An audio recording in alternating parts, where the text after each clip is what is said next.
குறிப்பாக இஸ்லாமியர்களுடைய வாக்குகளை இல்லாமல் ஆக்குவதற்கு தேர்தல் கமிஷன் முடிவு செய்திருக்கிறது, அதற்கு பாஜக உதவி செய்கிறது என்பது போன்ற ஒரு பொய் செய்தியை பரப்புகிறார்கள். ஆனால் தேர்தல் கமிஷன் ஒரு சுதந்திரமான அமைப்பு. உண்மையான வாக்காளர்கள் யார், ஊடுருவியவர்கள் யார் என்று கண்டுபிடிக்க வேண்டியதும், இந்த தேசத்தில் யார் முதல்வராக வர வேண்டும் என்பதை இந்த தேசத்தின் மக்கள் தான் முடிவெடுக்க வேண்டுமே தவிர பாகிஸ்தானிலிருந்தோ பங்களாதேஷிலிருந்தோ ரோஹிங்கியாவிலிருந்தோ வரக்கூடியவர்கள் முடிவெடுக்கக்கூடாது என்பதில் நாம் தெளிவாக இருக்கணும். அதை ஒரு அரசாக ஒரு தேர்தல் கமிஷன் சரி செய்ய வேண்டும் என்று நினைக்கிறது. அது நீதிமன்றத்திற்கு போகும் பொழுது நீதிமன்றம் சில விஷயங்களை சொல்லியிருக்கிறது.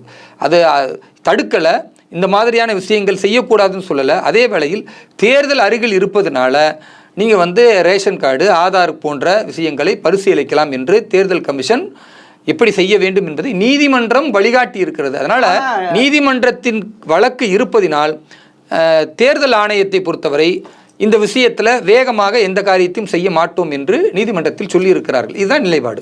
சார், அதே நிலைப்பாடு தான் தமிழகத்தில் கொண்டு வரப்படும் என்று பேசப்படுகிறது. ஏன்னா திரு அமித்ஷாவுடைய இலக்கு பீகார், தமிழ்நாடு, மேற்கு வங்காளத்தில் எப்படியாவது ஆட்சி பிடித்து ஆக வேண்டும் என்று இருக்கிறார். அது தேர்தல் ஆணையத்தை இப்பொழுது பீகாரில் பயன்படுத்தப்படும் அதே தான் இங்கே கொண்டு வருவாரான்னு சொல்கிறாங்களே. தேர்தல் ஆணையம் என்பது நம்முடைய நாட்டின் அரசியலமைப்பின் விதியின் அடிப்படையில் இயங்கக்கூடிய ஒரு தன்னாட்சி அமைப்பு.